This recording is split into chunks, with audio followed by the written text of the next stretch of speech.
I can add something to the anger because I think it was this week I was giving a workshop on emotional intelligence. And I bring the anger concept very frequently because most people I observe, at least from my experience, that people associate anger with something negative. I think there's a distinction between anger and rage. Rage is uncontrolled anger. To me, anger is a neutral emotion. It's neither good nor bad. I mean, what you decide to do with it, that's what makes Absolutely. it bad.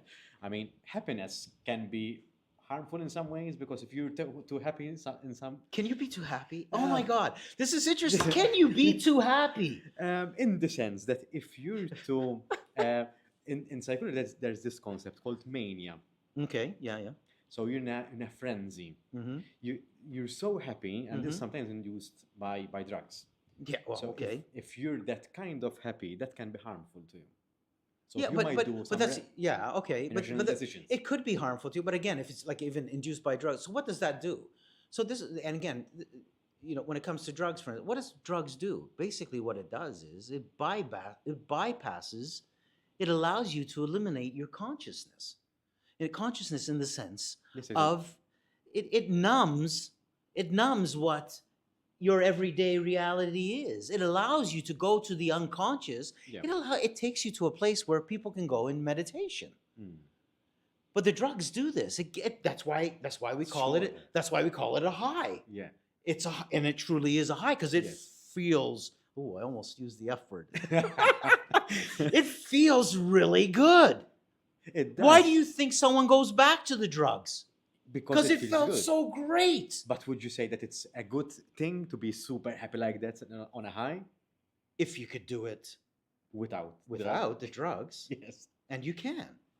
Through meditation? You can. All right. You can go on I never tried it, so I can't say. You could go on high. I could imagine I have a joint right now and just go to that place if you want to. But you got to know how to do that. You want to put yourself in the state. This is the great thing about mindset and how you can actually learn to put yourself or allow someone else to put you to go into an altered state. I think it's an extreme. If you're too excited, so aroused in terms of happy, I think you can do some irrational decisions. And let's say you're driving and you're excited to go to this interview to meet with someone. You're super excited.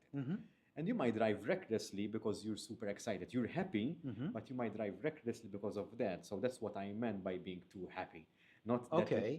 In that sense. Potentially, but that's just you weren't paying attention. I mean, you just weren't paying. You weren't you weren't consciously, thinking about what you're doing. So let's differentiate between conscious and unconscious. So unconscious thoughts, which 95% of your actions throughout the day is through your unconscious thinking. You don't think about it. Most of the stuff you do throughout the day are habits. Yes. They're just habits. You get out of the same side of the bed every single day. You probably potentially drive to wherever you drive or take whatever transport you take in the same way every single day. Go through your morning routine in the same way every single day without even thinking about it. But if you actually had to think using the frontal cortex and actually think about it, so imagine you're going to wake up tomorrow morning, experiment with yourself. You're going to wake up tomorrow morning, but you're going to get out of the other side of the bed. Now, this could potentially mean you need to climb over someone, but anyways, but you're going to get out of the other side of the bed. I can guarantee you that you're going to have to think about it to do it. Otherwise, you're just going to get out of the normal side of the bed. You might find yourself getting out of that bed and go, oh, wait a second, I said today I'm going to get out of the other side. So you actually had to think about it. You had to actually think about it. Even driving, sometimes with driving, we arrive wherever we needed to arrive and go, did I actually drive through wherever I was supposed to? How did I get here? Because you did it so unconsciously that you didn't even have to think about it, really. So,